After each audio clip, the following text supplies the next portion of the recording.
Should we start by talking about Gravel World Champs since we were talking about Gravel World Champs last weekend or last week? Yeah, we could start with that.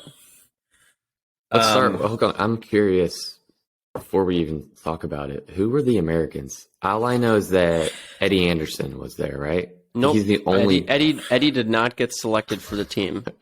Okay, well, then I don't know a single American who went.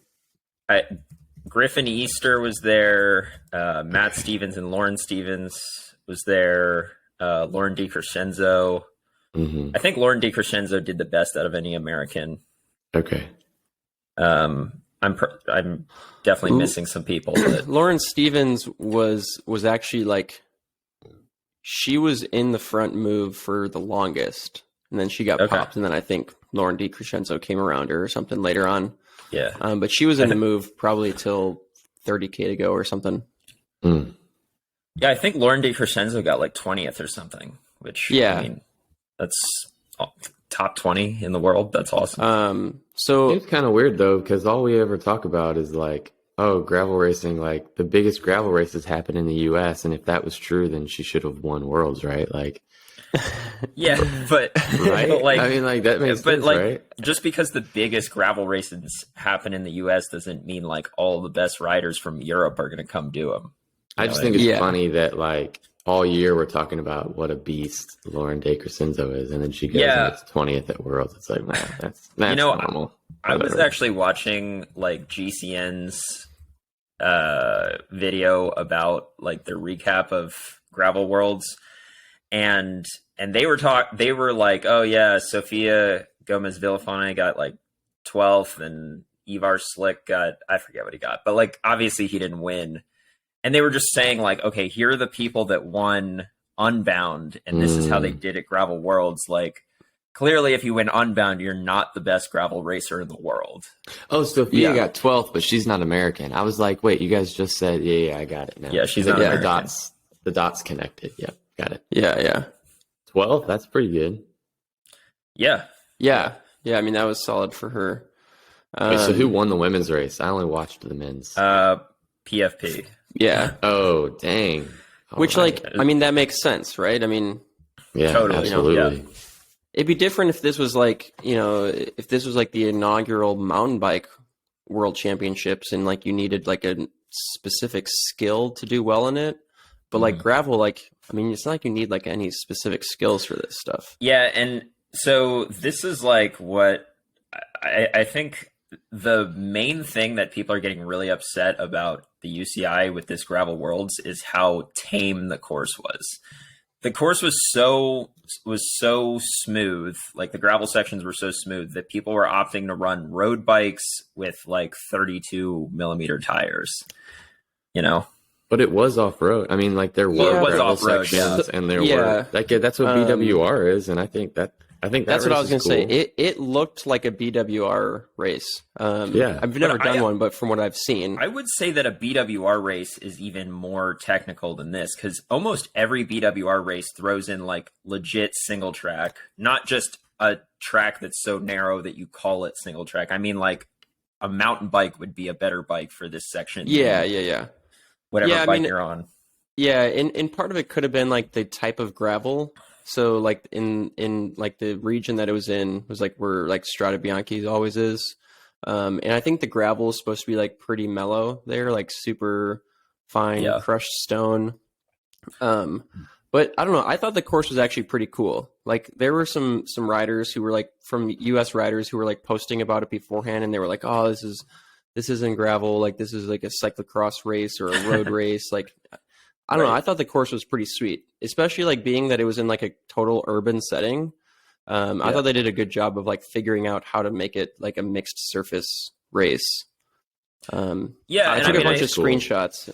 Yeah. I think the thing to keep in mind is that like a gravel race there's a wide range of terrain that could possibly fall under, the bracket of gravel. It could be as smooth as what we see at World Championships, and then it could be like as rough as what we see at the roughest sections of Unbound. Was this level 2 gravel in between, or level? I don't 4 even know if it was level level 2. I think it might have been like level 1 or whatever. Of course, Dylan knows what the levels are. Yeah. But I don't know. I mean, I thought the course was fine. I thought it totally was representative of like what a gravel race can be. Sure.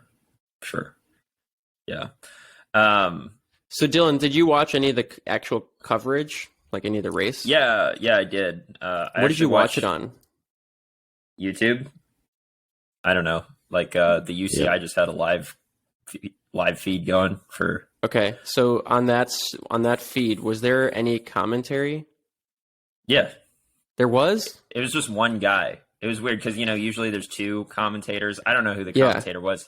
He was doing a really good job with the fact that he was solo and he had to talk for however long the race was by himself. Like he couldn't even bounce ideas off of another guy. He just talked for like 3 hours. I watched it on Flow Sports and there was no commentary. It was literally a video stream. So you paid to watch it, and it was worse. Dude. That's what I'm saying. I mean, I didn't pay to watch this race specifically. Like I already had Flow Sports, right? Yeah, but you're paying. Dude, it was so boring. For watching it on Flow Sports. I looked up where the best place to watch it was, and everything said in the U.S. it was Flow Sports. I could have like VPN'd and done GCN. No, dude. All you have to do is go on YouTube, and it was like live with commentary. Yeah, on the UCI's channel. None of the articles talked about YouTube feed at all. That would have been way better. It was like I never realized how boring gravel racing was until you like strip out the commentary. I mean, has there ever even been commentary on a gravel race? Like, there's never even really been coverage, so. Well, I guess I never realized how boring bike racing is. Do we? So, are we concluding that watching gravel racing is that more or less boring than watching a road race? It was. So the men's race was pretty much a road. It like played out like a road race, except that I think the group kind of screwed up. I think they expected to be able to bring back the break. But maybe because of like they mistimed or misjudged how much slower it would be to bring him back. Like they kind of screwed up the timing. Like it seemed like they were trying to like do the 1 minute per 10K kind of chase effort that like you typically see on the road, and it was more like 40 seconds per 10K. So they just like didn't have enough time to bring him back. It also didn't really look like they were riding that hard, so I couldn't really tell if they were that motivated. I was like, there were a lot of maybe in a typical road race they're always shooting head on, so you can't really see this. But there were a lot of side shots, and there were a lot of shots from behind, and I felt like the riders were making absolutely no attempts to get aero. Like the entire time they were just riding in the hoods. And I was like, what are you doing right now? Get in your drops or bend down. It's not a road race. It's a gravel race, dude. Yeah, I mean, even the so like there were like 4 guys in the break initially, and then it kind of dwindled down to 2 guys in the break. And like it didn't even look like they were riding all that hard. I mean, I'm sure they were riding hard. I was actually getting like mad at how like little consideration they were giving to their position. Like they straight up, like their position was like, I'm out on like a Sunday endurance ride. Like straight up, like not even bending their elbows. I was going to bring this up when we talked about BWR, but I'll bring it up now, dude. Jordan Wakely needs to work on his position on the bike. That dude is like a sail in the wind, man. He could have freaking beaten Alexi if he had any aerodynamic position at all. I mean, I would love to see his power data from the race. I mean, he's a big guy to begin with, right? He's been around for a long time. He's like Michigan's hero, but he doesn't ever race any big races. He just stays in Michigan. Well, he just only races at Michigan. Yeah, I mean, he's really so strong. But he ended up getting third. Are we transitioning to BWR now? Or are we done talking? No. I was just bringing that up. I thought it was worth mentioning the start line. Yeah, like I don't know if they did call ups or not, but like Peter Sagan and Vanderpool were on the front row, so I'm assuming they did some kind of call up, which I guess I don't know if that's against the spirit of gravel or not, but it was kind yeah, of they interesting. just it was based on UCI points. Like Weird. UCI road points. I think so. Yeah. Yeah, that's lame. So this is a whole different discipline, right? So it shouldn't right. matter. But I did think it was interesting that like typically at a UCI World Championships, it's like, done to the, like they've got the banners and this, that, and the other, and everything's like so put together. And it looked like they intentionally didn't set up any of that stuff. And it was just some metal barricades, and everybody had their like numbers pinned to their front of their bikes, like the normal, I guess, gravel way to do things. It just seemed like the UCI was really embracing the whole gravel of like, we're not going to overdo the start banner. A dude even started like holding on to the barrier. He was totally clipped in, and they didn't have like it didn't even seem like there was an official start. They just said go, because like everybody, I don't know. It was just real weird. It was like, here's the UCI. Is in the spirit of gravel. Here's the UCI, like the highest professional organization, and they're trying to be somewhat unprofessional because this is a hashtag gravel race. I don't know if they were trying to be unprofessional, but yeah. That's the vibe I got. It was like they were making sure they didn't want to overdo it and make it seem like a big put together road race feel, Yeah, but I got the vibe that it was just their B team that was like putting on the race. So that's probably very true, yeah. Which is probably pretty accurate to like domestic gravel races. Like they're sure. I mean, most of the time they're grassroots founded and like, don't have a ton of background in race promoting, which like that's how you build the gravel vibe, I guess. But yeah, I think the UCI probably had bigger fish to fry. Like they probably cared more about the World Cup in Waterloo. Yeah, good point. Mm-hmm. Yeah, that finishing stretch looked rad though. Like they finished down, it looked like some really cool road. It was pretty sweet. Yeah, and like the uphill, like off camber 180 going into the finish too, I thought was pretty sweet, like kind of cyclocross-esque. Yeah. So here, I thought it was interesting that like all year you didn't hear anything about UCI gravel racing, like especially in the US. And then all of a sudden for this past week, it was like everyone was talking about UCI Gravel Worlds. Yeah. Oh, I do have a note on that. I was talking to I'm in Fayetteville for the Cyclocross World Cup, and I was riding with somebody who lives here, and I won't tell you who because I don't want to like get this person in trouble. I don't know, but in their contract for next year, they were saying that there's going to be 2 stipulations, and it's going to be the Lifetime Grand Prix. That's going to be in their contract, and UCI Gravel. What if they don't in their contract? What if they don't make it into the Lifetime Grand Prix because you have to? I don't know. This person's she's already in the series, okay. And so sure. But that's going to be in her contract, like those 2 things. Yeah, I'm just saying, Gravel. like, what if it was in your contract that you had to do the Lifetime Grand Prix and then you didn't even make it in? Well, I don't know. Pretty sure CA will make it in. Hey, come on, dude. You're going to get me in trouble. She probably doesn't listen to this, but I don't want to get her in trouble. I mean, it makes sense, though. I mean, like... The only point I was making was that we haven't heard anything about UCI Gravel. It was pretty much non-existent. But next year, there's going to be American riders targeting it. Right. Because of how big the worlds were, I think. I think that part of the reason why the big name American gravel racers really didn't care about it this year is because all of them were focused on Lifetime Grand Prix. And like the Lifetime Grand Prix is like quite, I mean, that's like your season right there, Yeah. Like I don't know if any Lifetime Grand Prix racers went to the Gravel World Championships. Sarah Sturm, she was the only one. Okay. Yeah. Howes was supposed to go, but he opted out.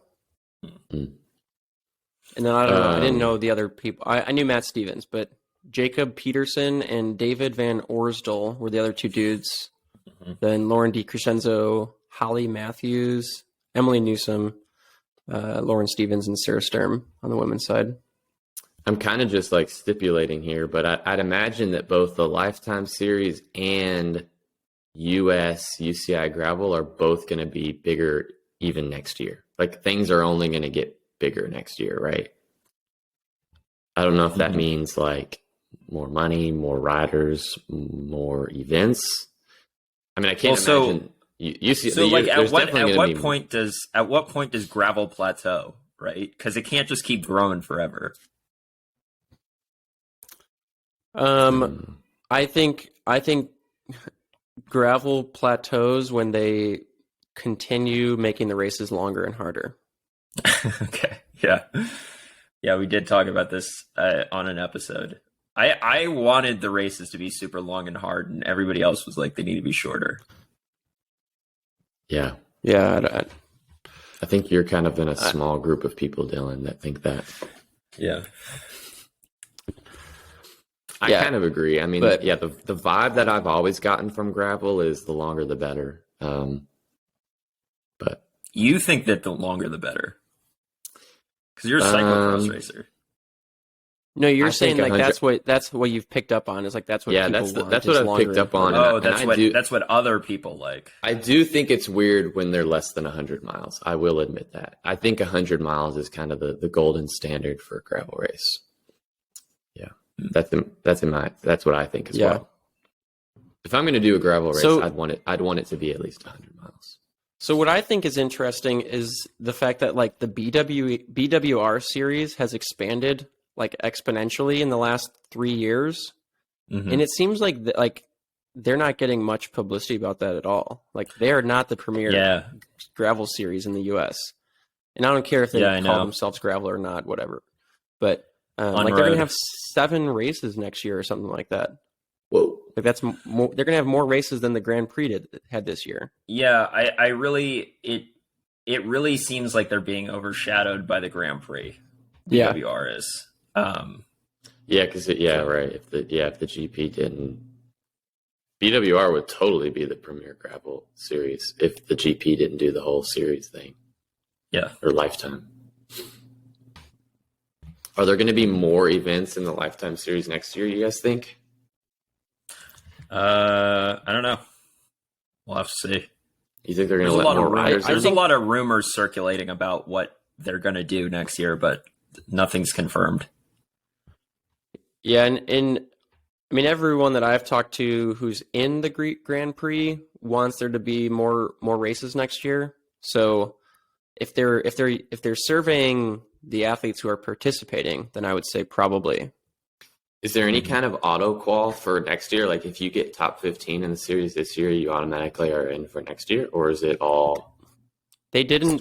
There was no like rule or anything like that about that. Like when the series started, and they haven't made any announcement about that yet. So if they came out with that now, I feel like that'd be kind of off-putting. Shady.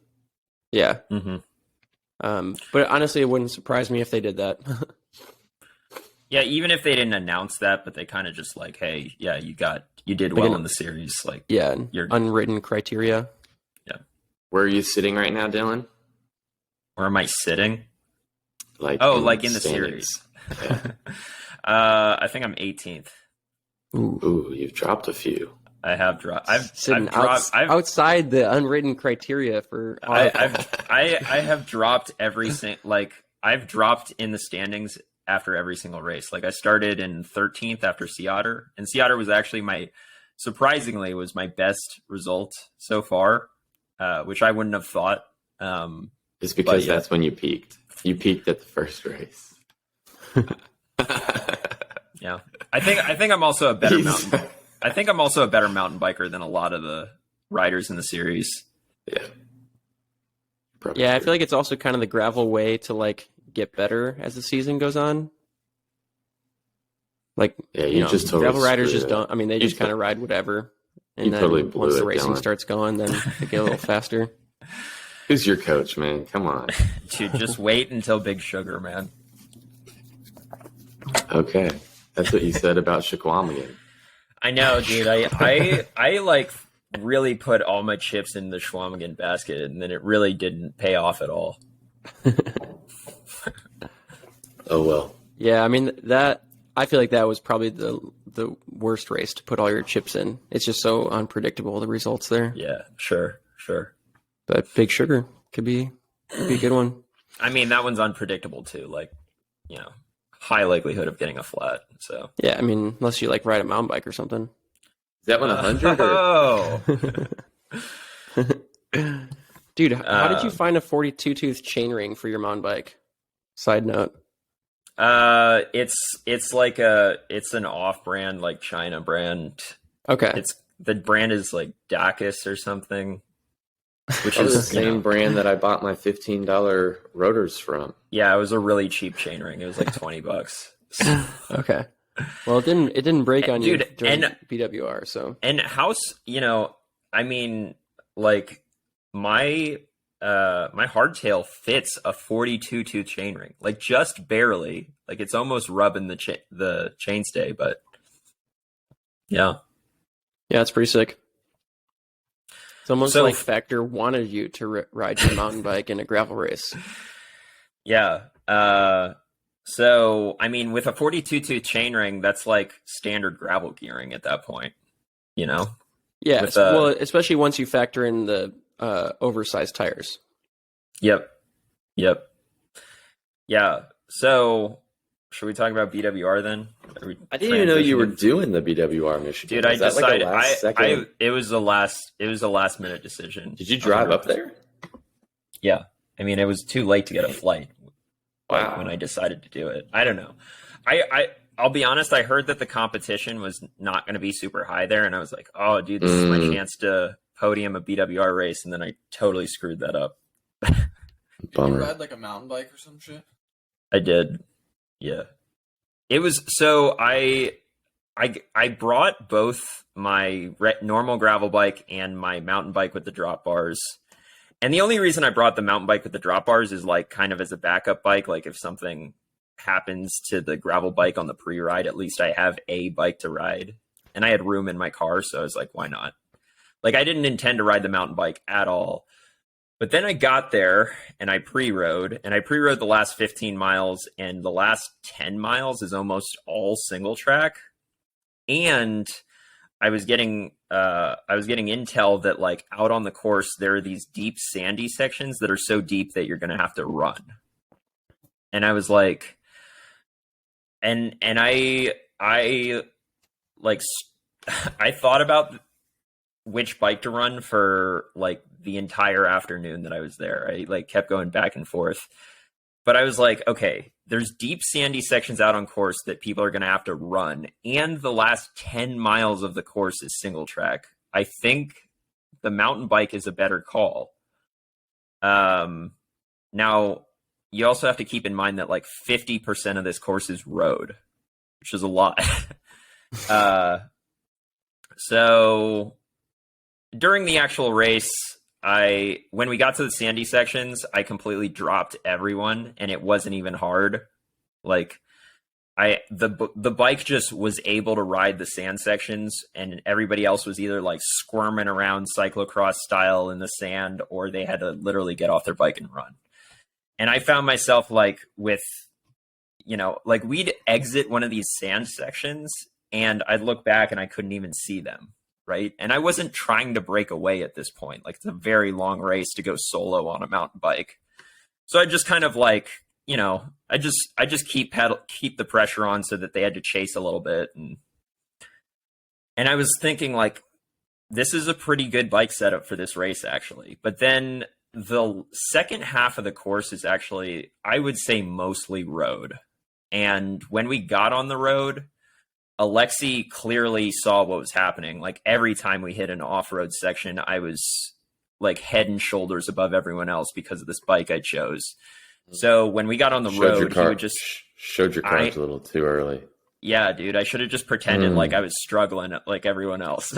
And then you would have just dropped him in that last section. Yeah, probably not, but either way, Alexi is sure. Either way, Alexi is like by far the strongest rider there, and by far stronger than I am. But we're talking about a guy who 2 years ago was on Jumbo Visma, like yeah. So we would get on the road, and he's running like 40 mil slicks. So like his bike is clearly a lot faster on the road than mine is, and he would just start attacking. Like and I was able to follow, a lot of the attacks, but then I think around mile 85-ish, I was like not able to follow anymore. And then he went up the road, and the real bummer about it is that we were in a group of 6, and he took like all 4 riders with him, or all 5 riders with him, except for Jordan Wakely. Did he Jordan attack, or did you just get dropped? Because it sounds no, he attacked. The whole Dude, group left you behind. Dude, they were all stronger than me. Like, yeah, he attacked, and all of them were able to follow. Like, I didn't get dropped. This was like we went from rolling at 250 watts to doing. Dude, I can go back on my Training Peaks right now. I was when he dropped me, I was doing like almost 600 watts. What was that? When he what? Well, what's the difference? Well, when somebody attacks and you get dropped, you still get dropped. Yeah, right. Yeah, so I got dropped, but he was also attacking. Jordan said he got dropped too. Like he characterized it as he got dropped. So Jordan Wakely got dropped the same time I got dropped, but he was a little bit ahead of me, and then I was like, he probably was like 20 seconds ahead of me, and then I was able to bridge the gap to him, and then as soon as I caught him, he attacked me, and I was like so gassed from trying to catch him that I like, when he attacked, I just had nothing, and I was like, and then he like rode away. Move. What a baller move! Wait for somebody to catch you and then attack. Like, that's awesome. Dude. And I was thinking, and he reeled back in third. He ended up third. Yeah, dude. At the time, I was thinking like, dude, if we could just work together, two people working together is better than one. But I think he was probably worried that I would drop him in the last single track section or something. Mm. Yeah, he actually said that in they had like a post-race interview with him or whatever, and he had said that you were riding the sandy section super well.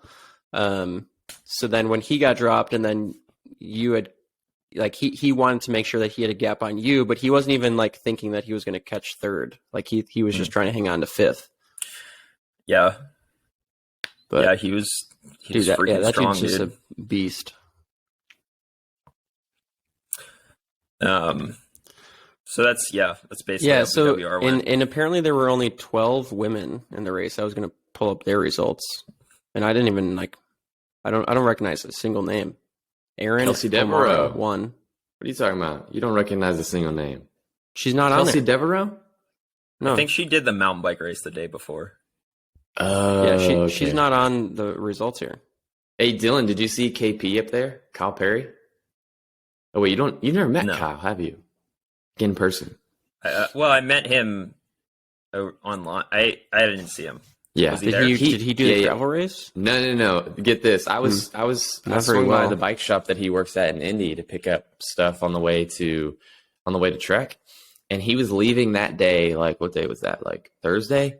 He was leaving that Thursday to ride all the way from Indianapolis to Traverse City on his old steel road bike. He rode I think it was like 440 miles from Thursday to Sunday, or Whoa. Wednesday to Sunday, or something like that.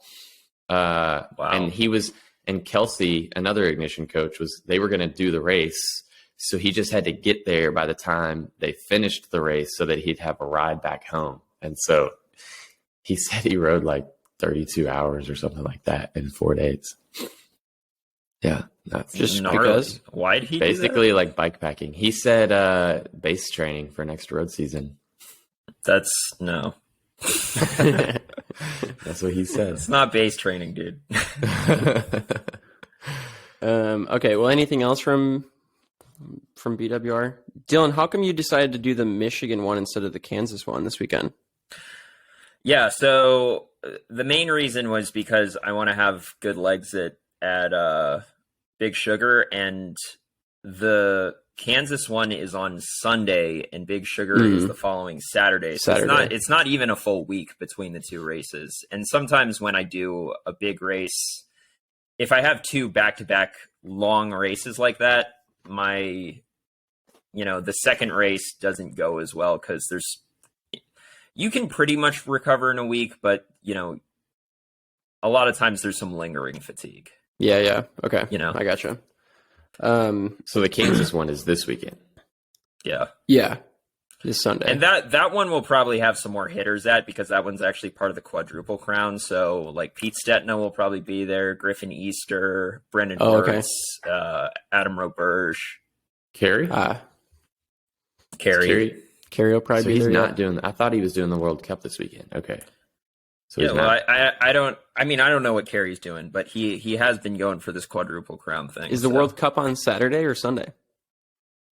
No, it's Sunday. Bro, did you get a tattoo? I did. Oh my gosh, let me see that thing. What is it? See it? Oh my gosh, you got a huge tattoo, Dylan. What is it? It's one of those fake tattoos. Dylan didn't seem like a tattoo kind of guy. Wow, Nina's finally really. Dylan? Is it a robotic iguana. lizard? It's an iguana. That thing is awesome. Nina's really influenced you. Wow. Yeah, I guess she finally cracked me. Oh Wait, my so gosh. you've never gotten a tattoo before, and the first tattoo you get is a gigantic lizard?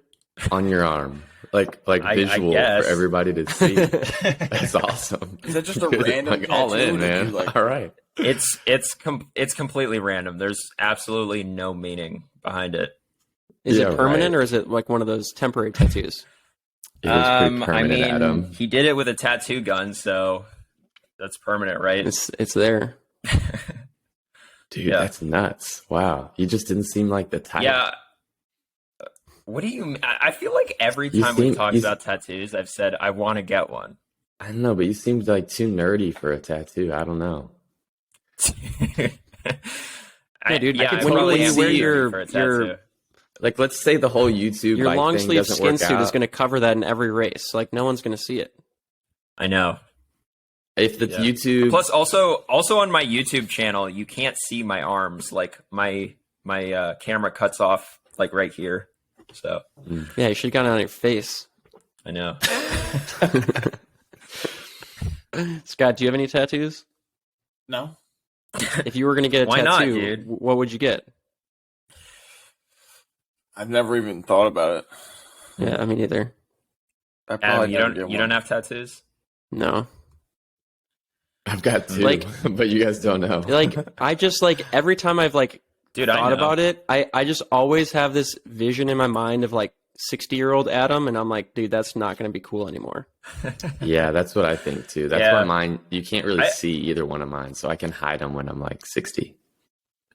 Dude, the one you can see like when you're riding, it's like right below your. I think the placement but of that that's- one is great. Yeah, yeah.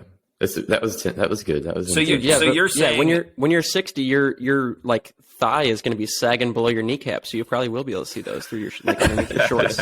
my thigh tattoo is going to turn into a shin tattoo or a knee tattoo. I don't know about that. The guy when he was doing I think the when the guy was doing the lion tattoo on my chest, he's like, "Yeah, when you're 40, it'll start to look like a cat." You're really that's you're like- really pumping me that's- up right now. That's very symbolic, right? Because you're at your like physical peak right now, and you're a lion. But by the time you're 40, you'll have downgraded to a cat. Yeah, good point. Yep. Yeah, it'd be very symbolic. All right, so are we done talking about gravel? Well, we're at least done talking about gravel racing. We have some gravel questions that we might talk about later. Yeah, I mean, Should we talk some cyclocross? Yeah, you titled the last episode like the gravel versus cyclocross episode or something. I think this is just turning into the gravel versus cyclocross podcast. Seriously. I mean, that's just the season of the year that we're in right now, right? That's true. Yeah. So Drew, Yeah. you raced this past weekend. That's right. Did you do the C1 on Friday too? Yep. The C1 and the Legends race on Friday. Yeah. So tell us about. I knew you did the Legends race, but I wasn't sure if you did the C1. Yep. Tell us about which one you had more fun in. It's close. I think the Legends race was obviously a little bit more legendary. So that was probably the one worth talking about more. But I mean, the C1 was good. So here's my next question. could there be a thing as a professional Legends racer? Could you just I was like convert your surprised. program So to only doing Ellen- Legends races? Ellen Noble was the announcer. I don't think she knew it was me. I think I've went to races with her. I've been to Europe with her. She knows who I am as a racer. I think I look so different now than what she remembers me as. I don't think she realized that I was like a World Cup rider. I think she just was like, "Oh, this guy's dressed up as Forrest Gump, this random dude." Yeah. Because I thought for sure Plus, she would you're have like said something covered about in like tattoos right by this point. me. Whatever. Yeah, dude, all these tats you have, like, how 'cause could I you kinda possibly thought- recognize yours? I kind of thought like she would say on there, like, "Oh, so cool to see one of our elite riders out here participating in the fun race," you know. But she never said my name. She only referred to me as Forrest. So I think she honestly didn't know it was me. I had multiple people tell me after the race on Instagram, "Oh, that was you out there," and I'm like, "Yeah, how did you not know it was me?" Like. That's because you signed up. You said you signed up your name as Forrest Gump. You should have at least like let them know that it was you. Yeah, but it's me. Like, how could they? It wasn't like I Dude, put on makeup. I didn't wear a mask. It was literally like I put a hat on. Like, how could Dude, you not if recognize I didn't me? see you on a regular basis on here, and I just went to Trek and saw some random dude running as Forrest Gump, like I probably wouldn't have recognized you. Also, even when you're not dressed as Forrest Gump, you look way different now than you did like a year ago. Yeah, I have gotten that quite a bit. Yeah, You know? but I still like. So? I don't know. I didn't get it. Anyways, the C1 went good. There was more Europeans racing than I had thought. A lot of the Europeans skipped the Friday race to focus on the World Cup. A lot of those riders were Trek riders, so you kind of think like, well, they were probably forced to because they're on the Trek headquarters, so they should probably race as many times as possible. Van der Haar won on a Trek, so I get that. But there was like 10 Europeans. It was a super crit-like race, like big groups on the course because the course was different. It was basically the same as the World Cup course without the very hard features. So if you take out the run-up and the two really hard climbs, there's not really any features that would like create gaps on the course. And so I came through at the end of the first lap in 19th place in the lead group of 19 riders. So I was the last rider in the main group. So I was technically still in the lead group, but I'm like 19th place. And so eventually gaps just started to open. And I ended up being in the second group, like 3 laps in, and it was like me, Caleb Schwartz, Van der Haar, Van den Ham, and some European rider. And so we were basically battling for like 11th. And then there was a big group of 10 up the road. I would have liked to have been in that lead group for a little bit longer. I was obviously at the very back of the group. So when the gaps started opening, there weren't that many places to pass. So I couldn't come around riders to try to stay in that lead group. I think maybe I had the legs to stay there for a couple more laps, but it's hard to say. Yeah. So then I ended up finishing 13th overall. Had you taken out all the Europeans from the race, I would have been battling for like a podium spot at a normal race, like at the same people, if all the same people who have been racing these races. So I think the legs were there. Well, yeah, I mean, if you had taken out all the Euros out of Gravel World Championships, then the U.S. riders would have been battling for podium. I'm just saying, like we've been talking about. I'm just saying we've been talking about Charm City and all these other cross races every weekend. So if it was the same level of competition as those, then I would have been. Dude, if you took out the 8 guys that beat you at Charm City, you would have All won. right, whatever. All right, I get it. I won't say that. I won't say that ever again. All right, I got 13th. Fair enough. No, it's just funny because I mean, all the U.S. guys said that. Like, Yeah. it's fine. I mean, if more Europeans had raced, I would have gotten 20th. And that's what happened in the World Cup. So I guess you could go that route.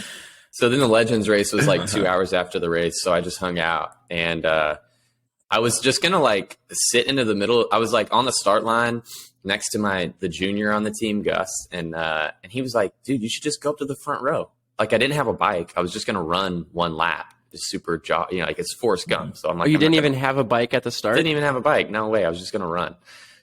And so I'm there, That's like awesome. dressed up, and like a minute before the race starts, he's like, you should just go to the front. Like Sven Nys and all those guys are up there. And I'm like, yeah, but I'm not Sven Nys. But I was like, I guess it'd be pretty easy. All I have to do is slide in between all these people.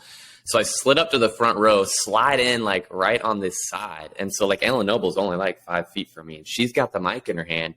And she's like, she just starts dying laughing on the mic. And she's like, whoa, Forrest Gump just showed up. And then she's like, it's quiet because we're about to start the race. And then she just starts talking to me. She's like, Forrest, you don't have a bike? And I'm like, no, I'm going to run. And she's like, you're going to run the whole thing? She's like, I think you need to have a head start.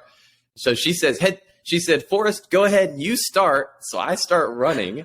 I start running down the start stretch. I got a head start. And she said, all right, everybody else, you're going to go when Forrest hits the grass. And so when I hit the grass, that was the official start of the Legends race. Like, dude, how cool. That's super legendary. Right. How legendary is that? Somebody sent me a video. So if you want to see it, you can go to my Instagram, Dizzle_Dillman. But that was like, that right there was like awesome. So I ran, I was just jogging. Did it freak you out when easy. you got swarmed by like 100 riders then? Oh, dude, I was like hiding on the barriers, like so scared. I got lapped like 3 times, because I'm just jogging. I'm also like in the back of my head thinking like I am racing a World Cup in 2 days. I did just finish a C1, so let's try to do this as easy as possible. So I ran like super slow, and then when I finally made it to the secret bar, I did a costume, like an outfit change, because I had started with like the sweatpants and the poncho, like at the very end of the move. When he's running, he gets to that scene in the middle of the desert where he's like just dirty. And so that's what I started. But then when I got to the secret bar, I took off all the sweatpants and stuff. And I had like super short running shorts and like a yellow shirt because he also wears that at one point when he's running. And so then for the second half of the lap, I've got like super short running shorts and the super high socks. And so then I finish, and as I was coming up and over the final like flyover, Ellen Noble was like, in other news, Forrest Gump is about to finish. And it was just like, if I had ran a little slower, like less than a minute after I had finished, Sven Nys and all those guys sprinted for the finish. So I was thinking like I should have just like hid behind a bush or something. And as those guys were getting onto the final straight, I should have got behind them, and I would have been like in the background running as they're all sprinting for the win. Like that would have been pretty cool too. But yeah, it was fun. I'm glad I did it. I had I think 90% of the people that were there spectating the Legends race, I'm pretty sure 90% of them yelled "Run, Forrest, run" at one point or another. Sick. Yeah. So I'm still unclear on what the Legends race is. Everyone's dressed up like it's Halloween or something. Basically, yeah. Okay, but like Sven Nys does it, Jens Voigt does it, Evie Richards did it. Like all these big named riders were there. So Trek pays like their big riders to all come out. Yeah. To this thing. So the first year that it happened, I don't think it was supposed to be like a costume contest or anything like that. I'm pretty sure like the first year was just like an opportunity for the everyday cyclist to ride with like Sven Nys. So like they just had this race that was like, 5 legends were in it, and then anyone else could sign up. And I'm pretty sure one of the Trek employees like came and showed up in like a cow suit. And that's what started the whole costume thing. Gotcha. Yeah. Yeah, Wow. Now even the legends dress up. Like Jens Voigt and Sven Nys had costumes on. So it was like, what were they dressed as? I think Sven Nys was dressed up as a devil, and Jens Voigt was dressed up as a shark. Yeah. Wow. Who won? So I think Sven won, but they gave it to the cow. Or no, a pickle who got third. Somebody just said that he was the winner, even though he was third. And so the pickle was that's right. Yeah, winner. that's what it was. So yeah, the first year, that's what it was. The first year, the cow actually won the race too, and that's what made it like, okay, now everyone's got to do costumes. It was like a huge thing for like the next year. That sounds difficult. Winning a bike race in a cow outfit. That's right. So how is the I World was Cup a then? little disappointed. They do 2 Legends race on Friday, and then they do one on Saturday. But the one on Saturday is like at dusk, so like at 6:30 p.m. And I didn't want to be there until 6:30 because like World Cup the next day. And the second day on Saturday is when they actually do a costume contest. And I was like, man, you got to be kidding me. Like Ellen Noble on the microphone on Friday said she thought my costume was the best. And so I was like, man, I wish. Yeah, obviously. I Definitely really put wanted you at to the like. biggest disadvantage. I really you wanted should've- to you should've win the gotten costume contest. A bigger head start than what you got.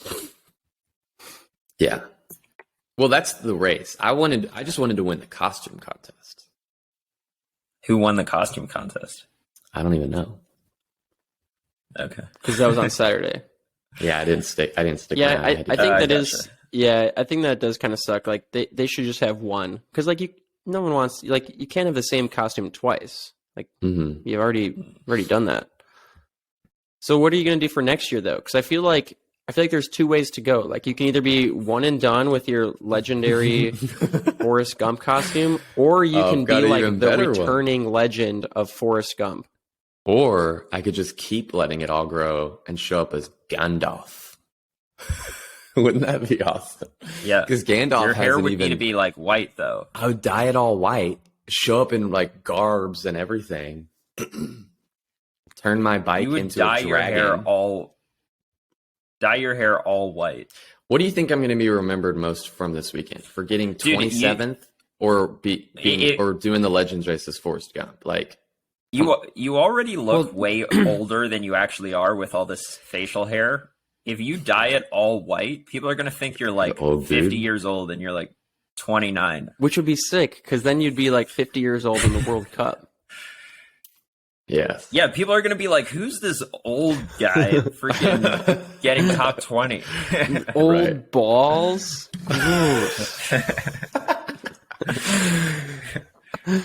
No, I probably am not going to do that. I think at the end of the month I'm going to have to trim it up. Really? Yeah. It's getting a little out of control. I mean, I'm surprised Dylan hasn't ripped on you for being super non-aero in cyclocross yet. Yeah, there's been a lot of people that have yelled at me. It's not even worth it with. Well, Dylan doesn't even have worth it to. with Drew at this point. I've had people yell at me. Dylan wouldn't say that's arrow. Like they literally yell that. Like you're not making Dylan proud because they must know that me and Dylan are connected. That sounded weird. That me and Dylan are friends, and yeah, somebody said that. And then I've had people say like that beard's not arrow, and I should start yelling, yeah, but it's cool. Because that's what matters. Wow, yeah. Yeah, I mean, every time I try to talk about aerodynamics to Drew, he just like his eyes just glaze over. Yeah. So, Dude, Drew, you could have done the Legends race on Saturday, and then afterwards, stopped at the barber shop. They had like a barber shop set up in the woods. Yeah, somebody told me that. Yeah, they were like, they've got a haircut place back there, or a barber. So is there anything from the World Cup you want to talk about other than your 26th place? It wasn't great. Which, by the way, that's not bad. Like that's pretty solid. Did you see what happened on the first lap? You said that you got run over. No, I ran over, dude. I had to come to a complete stop in the first turn, which in a cyclocross race is never a good idea. So, like, literally second from dead last being the dude I ran over behind me. yeah, screw that guy. I had a pretty good start on Friday, so I'm like, all right, I got to get a good start. But that's basically impossible from the fifth row or whenever I started. I basically started dead last. So I didn't move up like at all. So I'm still kind of sitting towards the back of the group. Plus a dude crashes in front of me. So I go from on the back of the group to off the back of the group. So I'm going through sections of the first lap and guys are just running into trees and rolling on the ground and like off their bikes. And I'm like, this is pathetic. What? Because you were like stuck in the scrum in the back? Oh, like behind the scrum of the scrum. It was terrible. Like dudes who were like I Is guess that like they a live in the cyclocross term or something? dude. I don't know. Not to crit. Who are these dudes? Like, how are they even in the World Cup? I think it's just people who live in the U.S. who are from other countries. So, like, a dude from Costa Rica who I know lives in the U.S. I don't know his name or anything. Oh, yeah. But he can do the Felipe. World Cup because he's from Costa Rica. I'm like, sweet. Like, cool that you're doing a World Cup. Not cool that I'm behind you. It was just those kind of guys. So I'm like, yeah, it just sucks. So, like, the whole race, I'm like, all right, I was committed to the chase. So my first lap was like a 7:45 and my second lap was a 7:12. And I'm pretty sure the leaders were doing like 7:10s. And so I was like pretty close to like, you know, like full tilt. That was like my fastest lap though. So I don't think I wouldn't have been in the lead group. That's not what I'm saying. I'm just saying was committed to the chase. And then I crashed on the third lap and basically lost all the places I had gained. So went back, you know, so it was just a rough race. Yeah, dude. So now those guys are calling you the scrum. Yeah, basically. Yeah. So, I mean, but I was I like trying I think to. that if you're in last place of a World Cup, you're technically the scrum. Yeah. Right. Anyways, so I chased back. I caught a lot of dudes the last like couple laps, like guys are just blowing up. Like I went by a lot of guys, and they didn't even like get on my wheel because I was going forward and they had blown up. So, I mean, I was happy with where the legs were. I think had I had a normal first lap, I could have been a little higher up. So, yeah, hopefully, I can't imagine this week can go any worse. So, hopefully, I'll have a better result. Mm-hmm. Sweet. Yeah. So, Scott, we haven't heard from you much, man. Are you still there? Yeah, is your mic even on? Is your mic on? It's like super quiet. We have this issue like Dude, every it's week, on. don't we? Can you hear Oh, me? yeah. That's better. Scott, are you going to race any of the cyclocross World Cups or no? No, Why not? they're too far away. He's not fast enough. See, And like, I don't know. I didn't plan on doing them, so just not. how doing much more cyclocross racing are you going to do this year? them. Like a lot. I'm gonna do Indy and every race after Indy. in the You US. are doing Indy? Come on, Sick. bro. Yeah, What about nationals? that's in the U.S., isn't it? Yeah. It's the U.S. National Championship. If you Yeah, I make the just world said I'm gonna scene, do every race after Indy in the U.S. if you make the every world UCI scene, race. would you go? I have no idea because I don't know what I'm doing next year. Scott, On the you're road. really good at planning your life. You I've know heard that? what you're doing next year on the road, but we probably can't. talk Retiring to about it. gravel? Well, don't say it because Are we not allowed to talk about it? Yeah, we probably shouldn't talk about Don't it. It's say not- anything. It's not. But- It's not. It's not. That's funny. You should that come you race heard for that. Roadhouse. We need you, dude. Well, no, I don't know what races I'm doing. Oh, can we recruit you? Yeah, anybody can. You want to recruit talk me. to Roadhouse? I can put you in touch with Curtis, the guy that runs the team. We need a sprinter, dude. I lead you out. Okay. Yeah, so I don't know if I'd go. Oh, I mean, I guess I don't know. Sick. Okay. Well, you'd probably just miss out on what, like a training camp or something? I mean, there's no racing, no road racing going on in January. Yeah, there is Where? other places. Why do these road teams feel the need to start the season in January? That is so freaking early. Like, That's give just your like when the riders season time to happens, build a though. base so the rest of the season goes well. Well, yeah, but their season ends in September, so they build their base like Dude, September through January. January to September, that is so freaking long. Yeah, but you got to think like a road race isn't like a full tilt 200-mile gravel race. Like you're not like Dylan, you can do a road race when you're not in peak shape and just like Just chill in the pack. just to use it as training or like no, not just chill in the back, but just No, the pack. Chill in the pack. there's no chilling. Okay. You But just it's said, not you like- just said it wasn't full tilt like a gravel Yeah, race it's full is. tilt for like a half an hour or something. It's not full tilt for 6 hours. That's what where I you're, meant like, by chill in the fucking pack. yourself. Dylan, wasn't your season from February to October, which is like the same thing as January? Did I to have a September? race in February? I don't think I had a race in February. I think I had a February race is like in. probably the busiest month for road races. Okay. I think I had a race in March or something like that. All right, so 1 month. Oh, that's 2 months, January to March. Also, like, Well, yeah, I but don't even you're have a racing till season. I October. just race all the time now, so Sure. I just race. Yeah. Yeah, it most of doesn't the time. seem to Just like never- it doesn't seem to have a detriment to Scott. Like he races all these different races all year, but he's good at all of it. So like, might as well just keep doing it. He was the only one I hopping guess the if I barriers. don't at like Buckland. have a race planned, I'll like start drinking too much beer and like get fat and shit. Dude, Scott, so what are you going to do if next year your contract says you have to do Gravel Worlds? I'll do it. Well, it was Easy. basically a road race this year, so you would have liked it. Yeah, I mean, wasn't it just like that? Have you ever heard of the race Trobro Leon? No. No. Go look that up. It's the exact same Isn't thing. that like a chocolate? Or like Strada Bianchi. It's kind of like that, but Trobro is like on like farm tracks and shit. Like Okay. Oh, yeah. Gotcha. there's Yeah, it's like probably grass. the same thing. Yeah, it's basically the same thing. Yeah. Yeah, it was like that. It was very little climbing. Like it looked extremely flat. But we already talked about Gravel Worlds at the beginning of the show when you weren't here, so. I was listening. I just had nothing to add.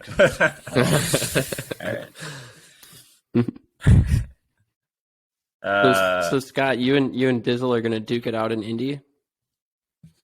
I guess. I mean, I'm probably going to be pretty out of shape because I'm not going to ride for 2 weeks. Here are the That's excuses. Right, that's already. why you and Drew will be duking it Yeah, out. exactly. Scott's out of shape is my peak. So yeah. Dude, I went for a run like 2 days ago. I can't walk. I could Yeah. barely walk. You went for a Like run. going downstairs takes me like 5 minutes to get down a flight of stairs. That's great. Are you running for cross? Yeah, I guess. I thought you said that was unnecessary. Running? Yeah. I just think it's unnecessary to like run more than you ride your bike because there's not that much running across. Okay. But you should still do a little bit. Sounds like you did a pretty hardy run there if you can't walk downstairs. Yeah, we did. We had like nothing to do. I was in Maine, so I just went. We went, and it was only like 3 miles, but Dude, That's if you pretty haven't long. ran in a while Running. and you go out for a run, yeah, it'll wipe you out. yeah, I haven't ran since more than like across a parking lot. I guess since Cross Worlds, but there wasn't even any running in that. Yeah. Really, just those stairs. Since then, so yeah, I'm pretty fucked. Well, you heard it first here. Scott's actually training for cross now, so brace yourself. Yeah, When is Indy? Like 2 or 3 weeks or something? something like that. 2 weeks from this weekend, Okay. so like 2.5 weeks from now. So The Scott, last you're going to weekend. do. So you guys saw Pan Am's. Obviously, I'm sure you saw is in at Really Rad now in Massachusetts. So Yeah, Dizzle, you going to that? what? No, it is tempting, but It's 3 races. Yeah, I know, but I'm doing Cincy and I'm doing Indy, and both of those are only 2 hours from my house, and then I'm going to take a mid-season break, and then do a big training block in November and do the Hendersonville race. So to go to do that race would like totally screw up my whole plan right now. I just don't want to over race, and that'll be my 5th weekend of racing, so I just don't think I'd be racing that great. And it's like a 12-hour drive, so Wait, so Scott, so you said that it's 3 races. So they just added Pan Am's. They didn't like swap one of the existing races for the Pan Am's. I'm pretty sure championship. that's what they said. Also, I haven't like looked into it at all. that's what I've heard. I I've could heard just be getting Friday is Pan Am's, and then the weekend schedule is the normal C1, C2. Okay, that's pretty sick. So it is definitely tempting. It could be a big points Drew, so you should opportunity. try and peak for Sunday's race when everyone else is smoked. That's right. Yeah, that's don't race exactly Friday right. or Saturday. Sunday. You just race the C2. Well, I think for Pan Am's, they pull out all the U23s and they do a separate race. So, like, if you take out some of the U23s, a few of them have been beating me this year. So, I could go There's and more do points. the elite. Yeah, I could go do the elite Pan Ams and get like a decent amount of points because points are a lot higher at Pan Ams as well. But it's only Yep. top 10. No, I think. 15. Pan Am's dishes out more points than nationals, which I guess makes sense because it's like Oh, is technically it like 15? continental, but yeah, it's 15 deep, and the points are like double. Dang. You guys are really I just convincing me remember to go I remember now. looking because I was interested in going to Costa Rica, so I wanted to see like what I would need to do to get points there. And it was 15. You should just go for La Ruta in freaking June. Yeah, I don't know. I mean, like, it was kind of No. tempting to like go do one race and then hang out in Costa Rica the rest of the time rather than doing 6 races. 6, Not 5. just to hang out. 4, I don't know, however many stages it is. Oh, I think it's 3 or 4. You could hang out Okay. after La Ruta.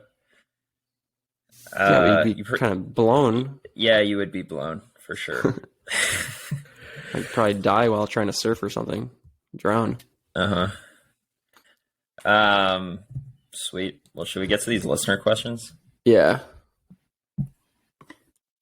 Um, Do you have any, Dylan, or do you? yeah, I do. Okay. Well, I got the guy who was asking about the what's it called, the power rankings. the gravel power ranking. I think that he got a response back from the pure gravel guy that the number of how much they weight a race depends on the number of hitters, and then his follow-up question, of course, is like, how do you define a hitter, right? So I don't know if you want to get really technical about this and like very nerdy. I think that hitter is relative, and it's like, it's not black and white, like this is a hitter, this is not a hitter. It's a scale, right? Like this person is more of a hitter, this person is less of a hitter. So you probably just have to have some kind of like ranking system for each rider, and then if those riders show up to a race, like you can say like, okay, this rider that's ranked like this many riders that are ranked this high showed up, and this many riders that are ranked this high showed up, and then this is how many hitters there are, because this is like the total ranking of the riders that showed up. You know what I'm saying? Dude, Dylan, I feel I don't like know if I explained feel that like well. you probably got like at least 30 more hitter points after getting your tattoo. That was like so gravel of you to do that like you if you weren't a hitter before, you were definitely a hitter now. I just need to grow out the mustache. And then Yeah, I mean that's kind of next level, but yeah, I don't know, like the way that they put this is like, and then it also talks about like the number of pros that show up, but like pro in gravel isn't defined. So like it just sounds so gravel to have this like super subjective ranking system. Like why not just like actually develop some kind of ranking system if that's what you're trying to do? Yeah. Like I don't know. Yeah. It to me it just makes the gravel or pure gravel power rankings even less relevant. So the like at the top, so if there was like some sort of hitter ranking, like obviously at the top, if we're talking about US gravel, which is what this power ranking is for, obviously at the top is like Keegan Swenson, right? And then Nah, dude, Pete Stedna. Keegan doesn't have a mustache, man. That's true. He does have tattoos though. Keegan has tattoos. He does have the tattoos. Maybe it's a wash. Are tattoos a gravel thing? Yeah, for sure, man. Okay. Tattoos, mustaches, and IPAs. Sure. And attacking in the feed zone. Right. Well, that's just tactics. That's against the spirit of gravel. I mean hydration packs. Yeah, so yeah, Keegan's out. But yeah, Yeah, so anyways, okay, but what if Scott showed up? Yeah, Ooh. Scott's not a hitter at all in gravel. Big question. That's what I'm mark. saying. But like, he should be. I agree. Well, technically, he's won the only gravel race that he ever did, but Yeah, I'm undefeated. Yeah, and he was like almost beat Keegan Swenson at World Champs. That doesn't mean anything. Dude, you should have Like, tried. like, You should we're, have like, tried both way in- harder to beat Keegan. And you could have mean, like claimed that you could win dude, Leadville. that would have been Keegan's been beating up on all of us all year long. If you had beat him at World Champs, that would have been legendary. Maybe Keegan's goal was to beat Scott though, which is also legendary. I doubt that was his goal, but All right. So, anyways, back to defining hitters in gravel. yeah, I think they I don't know. It's not a black and white thing. Like this is a hitter, this is not a hitter. It's like a gray scale. So you need to come up with some sort of ranking system for the riders. I mean, the power ranking is the ranking system for the riders, and then like how many of those riders show up to a certain race is like how you rank how many points that race gives you. This is exactly what crossresults.com does. Every rider has a number, and then the more riders that show up to a big race, the bigger of a race that is. So then you get the chance to, like, if you do really good in a race where more hitters show up, well, then that brings down your score, and a lower score is better. And so it's just this huge algorithm on this website. And then they use it to predict races too. Like, oh, if these people are signed up for this race, then we'd say this person would win. Yeah, they've been doing that. They've been doing that for years. Like, this isn't a new. The same thing for road. Yeah, it's not like a new thing. They just this cross results and road results. Now they just need to do new thing. gravel it's the results. fact that gravel wants to be different. So instead of having like an actual ranking system where you assign people points, they just want to do it based on like how good they think you're going to do. On the road, they should just do it by like the number of dudes you like actually physically hit after your crit.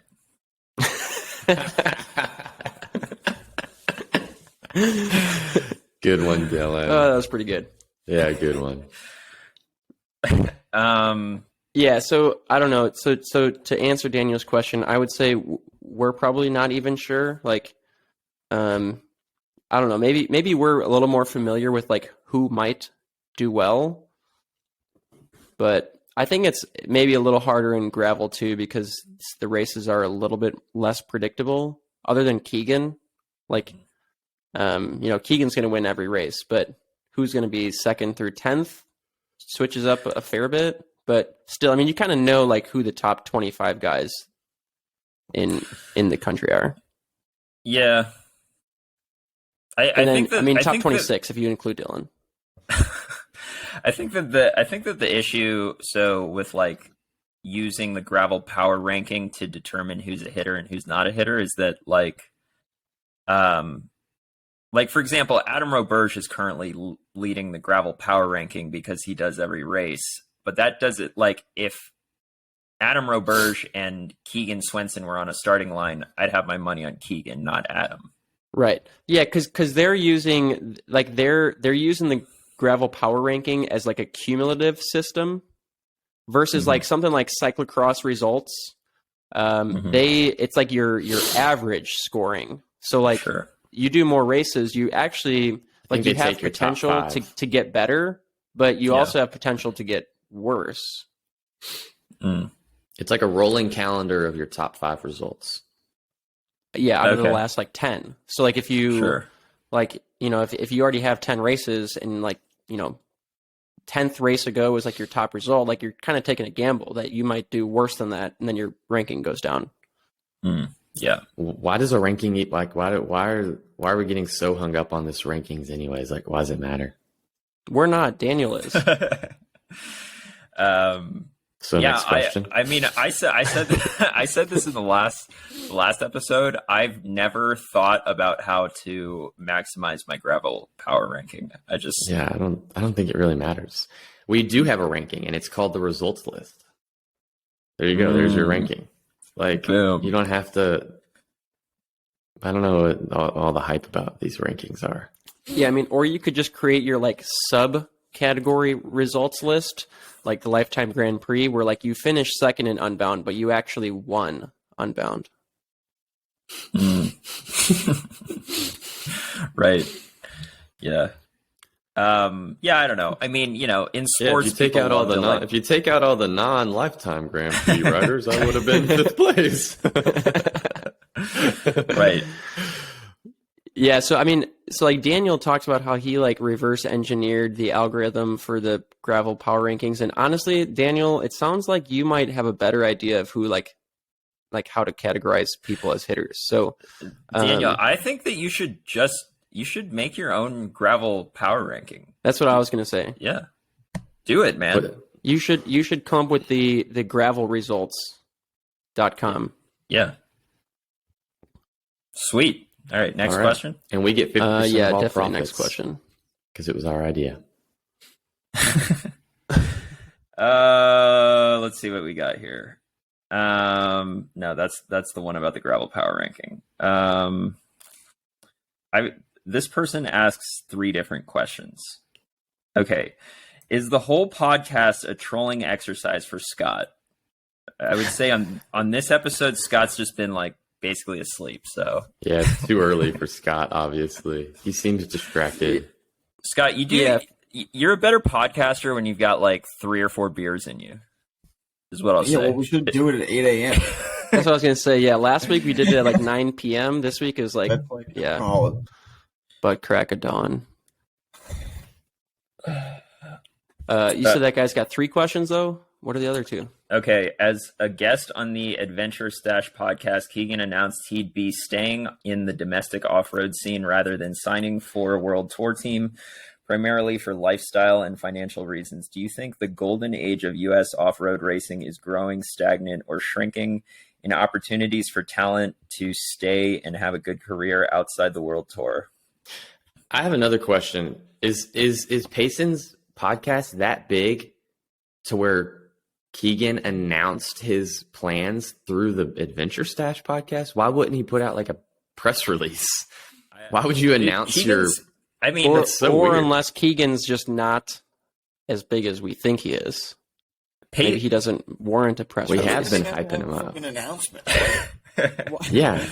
the announcement is that I'm doing exactly what I've been Do doing. I have to, But like, that's not announce really that I took a shit this morning? I that's not really mean, it doesn't have to be like a big deal. Yeah. I mean, I feel like Keegan just doesn't feel the need to announce that he's gonna do what he's been doing. Like that's not an announcement. but he was on he was on a contract year though. So I mean, like, there has to be something that happens. Like either he resigns Sure. or goes somewhere Sure. else. So I think that's maybe where there's a little bit more discussion about it. And he just Yeah. did Road Also- World, so everybody's thinking, is he going to do more road? Yeah. Well, yeah. Well- Ever since he basically took second at Unbound, they've been talking about how Keegan should go to World Tour. Yeah, and I mean, I think that if this shows you anything, it's like just because you're really good at gravel racing in the U.S. does not mean that you're going to be really good at World Tour racing on the road in Europe. If you take out all the Euros, you could be. Yeah. Honestly, though, if you take out all the Euros, he still wouldn't have like won the race or anything by any means. Oh my gosh, you guys are killing me. I'm never going to say that again. I'm sorry. All right. So, also, I think that, I mean, I could be wrong about this, but I think he kind of used the World Championship road race as like sort of a test to see like whether he liked road, whether he'd do well. And I don't know, he's probably not used to being mid-pack / close to the back of the pack. It's probably a Yeah. dude, you can't Rude just jump awakening. in and like get like expect it to be anything like that. sure. Like I remember my first road race this year, I was like scared shitless, Yeah. riding like so close to people. But then you do like 3 races and you're used to it again. Yeah. So I would have done more. Yeah. Yeah, I don't know. I mean, I doubt that a world tour team is willing to pay him more money than he's currently making. And, it'd be like a gamble for him, right? He could say, okay, well, I'll take the lower pay now, but if I prove myself, then in a couple years I could be getting paid more. Or he could not prove himself, and then in a couple of years he'd be out of the world tour and he's like looking for sponsors again. You know what I mean? I feel like every like big name American that goes to the World Tour, that's like somewhat the end of their career. Like, yeah, like how often did I hear Logan Owens' name over and over and over again? And then as soon as he goes World Tour, I don't hear about him for like 2 or 3 years, because that's just it's just like a whole nother world of racing in Europe that isn't as like publicized in the US, but so it's kind of unfortunate. Yeah, I mean, you know, if you're good enough to be I don't know, in the top 100 in Europe, you're probably good enough to be like close to the best rider in the US. So if you were racing in the US, people would be like, wow, look at how fast you are. But if you're racing in Europe, no one even pays attention to you. Yeah, like look at how much publicity Keegan has gotten this year. I don't think that could be matched if he went to the World Tour. Like, there's no way. Yeah, I agree. Yeah, for sure. Yeah, for sure. And hopefully like his sponsors we wouldn't hear realize that. about Keegan for a year. Right, and hopefully the sponsors realize that and are like, you know, making sure that they give him what he pay him to stay here, you know, because that's a lot of. I think he's probably making the smart call. Yeah, I was saying, like, it's a shame that Keegan isn't doing some sort of international racing, whether it be off road or on road or whatever, because he's an international level talent. Like, he's talented enough to race internationally, but you know, I mean, I can totally see why he's choosing to stay domestic. I mean, I'd probably do the exact same thing. Yeah. Sweet. There's one more question. All right. Lachlan and Keegan suggested good improvements to the Lifetime Series would be to increase the variety of events by adding a full sus mountain bike race and a full road bike race. Do you think this is a good idea? What events would you like to be added to the series? Would more off-road events be tempting for Scott to join the series, or more MTB events for Adam? I think he meant more road events be tempting for Scott, or more MTB events be tempting for Adam. And a cyclocross race. Let's just do it. And BMX and downhill and trials everything. and So when I first heard Lachlan talk about that, I was like, yeah, that actually sounds kind of cool. Like, to just completely run the gambit of like cycling disciplines.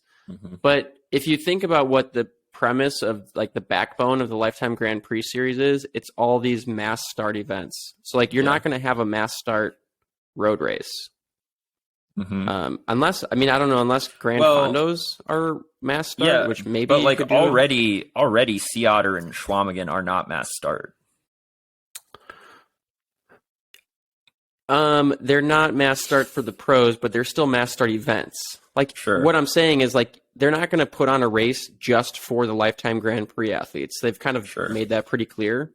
Yeah. So they're not going to just build a road race, because like no one's going to do it other than the Grand Prix riders. Yeah. So what I'll say is, I don't necessarily want a series where we're doing like all these different disciplines. Like, we've got a freaking 1 hour cyclocross race and we have to do Unbound. Like, I don't necessarily want that. Like, honestly, Schwamigan was already a pretty short race, in my opinion, to even be part of the series. I think it was cool that it was part of the series to kind of switch things up, but so I don't necessarily want there to be like a huge variety in the types of races that we're doing. I think like having riders specialized in endurance off-road events is probably good enough. That being said, I think it would be cool if there was a legit mountain bike course where a full suspension is clearly the faster bike.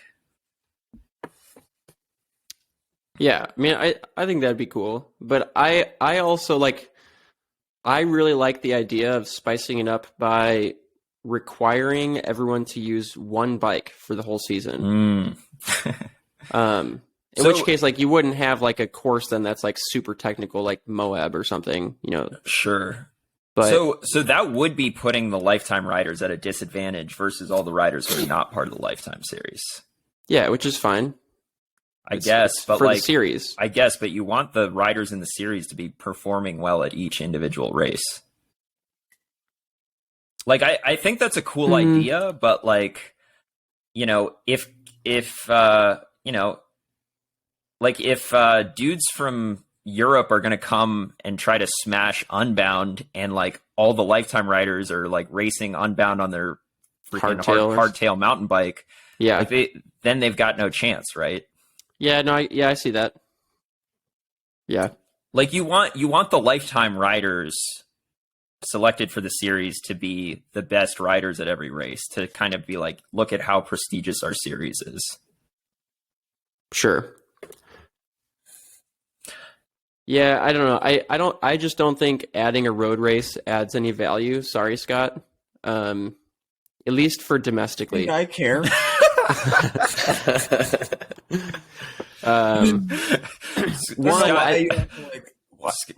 Scott, are you at all in come up with like the next great idea of like a series or some shit? Like, why can't it just do road races and do mountain bike races and do whatever? You don't have to combine everything and like make some grand series of like to crown some champion or something. So you don't like the series? I mean, it's a gravel series, so it's fine. Yeah, so you're saying like don't make it into something more than it is. Yeah, just leave it alone.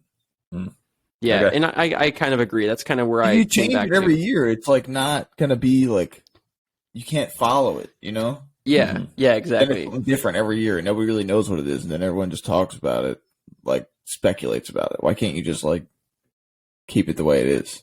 Mm-hmm. Yeah, I don't disagree with that. Like that's how you get these big road races, because they've been happening almost the same way for 100+ years. Right. So now they're historic. Mm-hmm. Yeah, I mean, I think that most of the races in the Lifetime series are historic on the domestic level. Like they've been around for like Unbound's been 20 around or 30 years, 15 to 30 years or whatever. Schwamigan, Leadville, Unbound.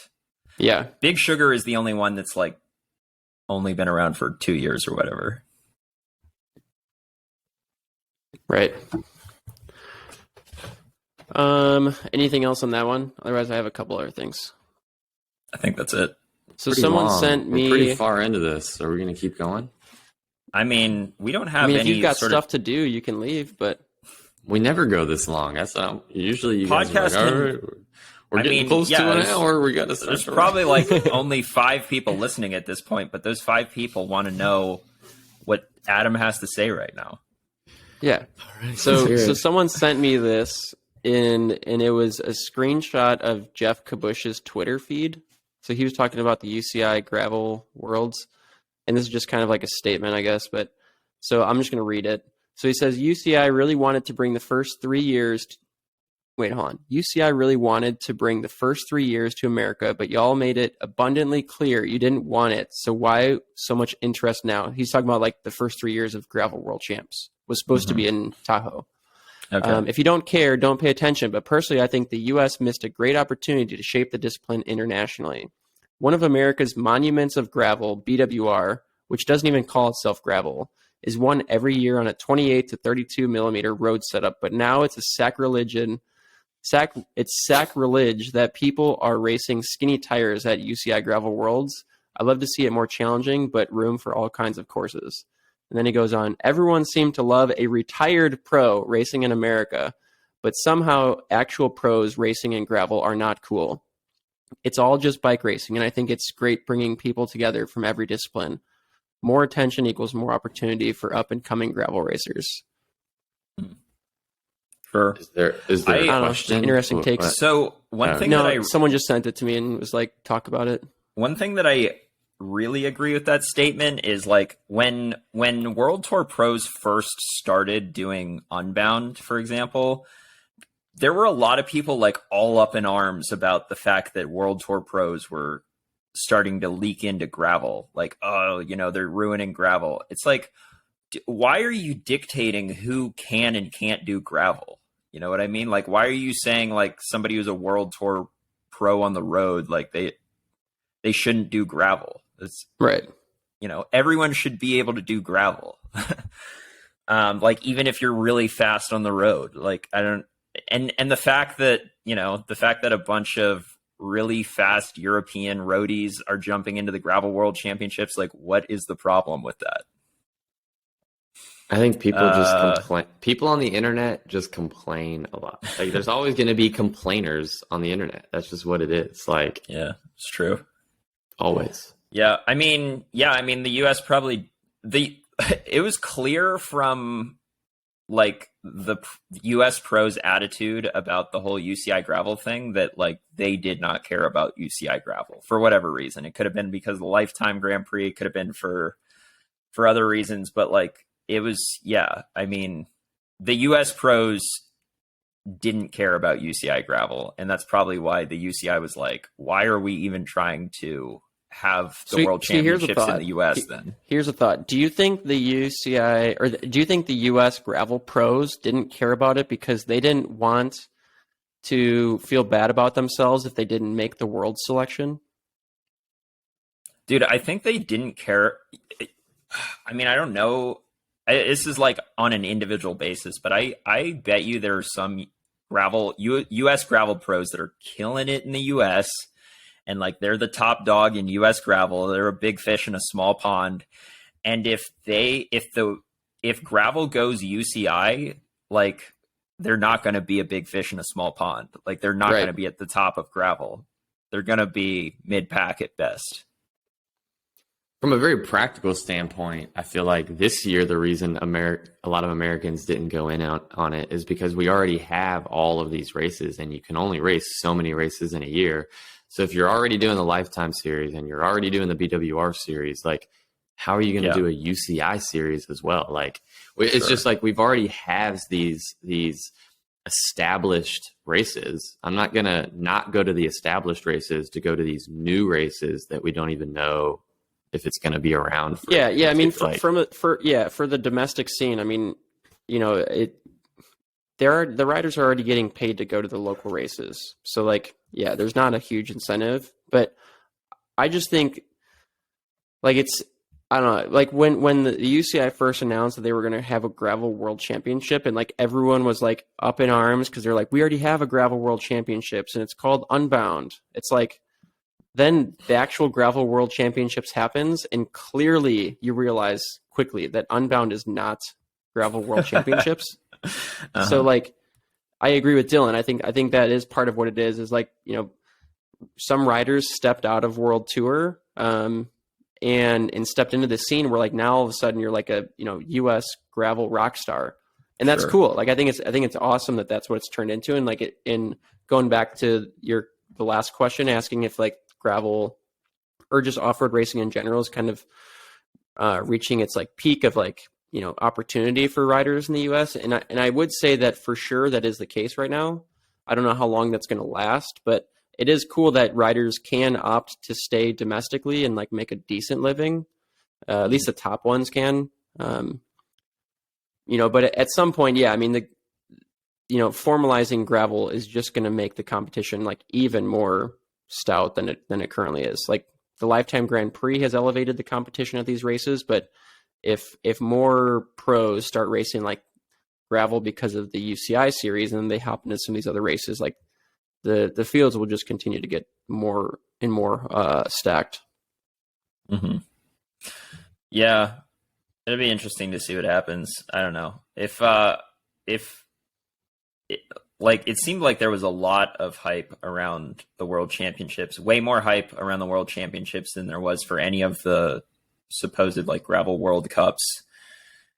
So I don't know if it grows, if it grows in Europe and it grows in other places, it could get to the point where it's kind of like road in the US. So I don't know. We'll see. Okay, so one more quick one, and I'm probably gonna divert this question to like the next Matchbox episode because it's more training related. But I thought it was interesting. So this is a guy. His name is Juha, and he sent in a question I don't know, a couple months ago or something, and he was asking at the time like how he can have better starts, so that because he was like picking off riders like throughout all of his like 5-hour gravel races, but he was like wanting to some tips on how to have better starts. But he gives us a little bit more intel here. So apparently he raced Gravel Worlds this past weekend, and he said he had a better start and didn't lose positions, and was able to have a strong finish. He says he has one question for the podcast: how to gain speed for long gravel races, by losing weight or by gaining power? Like, what would be the preference? He says he's maxed out his training time and feels like he can't gain much more power or fitness. He's at 395 watt FTP at 84 kilos. So I mean, he's a bigger dude, but still 400 watt FTP is like, that's massive. And he says he can do well over 300 watts for 5 hours. So he's wondering, like, should he just focus on trying to lose 5 to 7 kilos? What do we think on that strategy versus trying to get fitter? Yeah, okay, my homeboy MC Spandex says it's all about performance. That's the name of the game. That is such a bad answer. What? No, it makes sense in my head. Lose weight to the point to where if it starts affecting your performance, stop losing weight. So if you can lose weight and maintain a power, I think it all probably comes down to body composition. You probably need to not be looking at your weight and looking more at either watts per kilogram or your body fat percentage. Those two things are probably more important than just raw weight. If you're tracking those things, then you can track, okay, is my watts per kilogram going down? Because if you're losing your watts per kilogram as you lose weight, then that's not good. And then if you're already at, I'd say 12 or less body fat percent, then it's going to be really hard to lose more than that. But if you're at above 12, I'd say you probably could. Yeah, so he does say that he's a muscular 84 kilograms. So he says he could lose 5 to 7 kilos, but it would most likely be from muscle mass. Yeah, I mean, so his power. Maybe his he's power like got a down. ton of upper body mass. His power would go down in that case, but that doesn't necessarily mean that his watts per kilo would go down. In fact, like, his watts per kilo could very likely go up. I would say that in that case, it very much depends on what kind of racing you're trying to do well at. Are you trying to do well at a very hilly race, or are you trying to do well at a flat race? Because the optimal body weight for each person is different, but then the optimal body weight for each person for each race is also different, right? So the optimal body weight for, I don't know, like a flat race like Paris-Roubaix is different than the optimal body weight for if you're trying to go for the GC at the Tour de France, obviously. I mean, we can just see by the different people that win both those events. So the flatter the course is, the more I would lean towards, staying a bit heavier, and then the hillier the course is, it gets more important to drop weight. Yeah, I know it's very dangerous if you start to do the math of like, oh, if I lose this much weight, my watts per kilo will go up to this. That just gets really dangerous very quick. Yeah, unless you have a lot of body fat. Most of the time, if you drop 5 kilos, you're going to drop power as well. Yeah. And losing 5 to 7 kilos of muscle mass can also have a detriment on like your body's health. So you'd be kind of mindful of that too. Yeah. I mean, if he's 84 kilos and he's pretty muscular, I don't know if it'll have a detriment on his health at that point, but yeah, I don't know how big, like how tall he is or anything, but yeah. So we're at over an hour and a half, you guys. Yeah, we can get this thing wrapped up here. I thought, but if there's more questions, we don't want to let the 5 listeners down. We got to answer all the questions. I'm hungry. You got questions? I haven't eaten breakfast yet. We did this thing so early that I haven't eaten breakfast yet. Dude, I haven't eaten breakfast either. See, so we're all hungry. I only had like 1 cup of coffee too. So Scott hasn't even woken up yet. He's over here asleep. Yeah. Scott, you got any questions? Do I have any questions to ask, or that somebody asked me? Someone asked you, dude. We don't Either need to one. No. Either ask any one. more questions. The answer's no for both those, but Okay. Okay. Yeah, this one dude who was asking about like I forget what question he was asking, but I was like, yeah, you should send the question to Scott. He was like, I don't think Scott will see it. I'll look Yes, at it. Scott's got way too many followers. Yeah. All right, All right. sick. Wrap it up. Bye. See ya. See ya.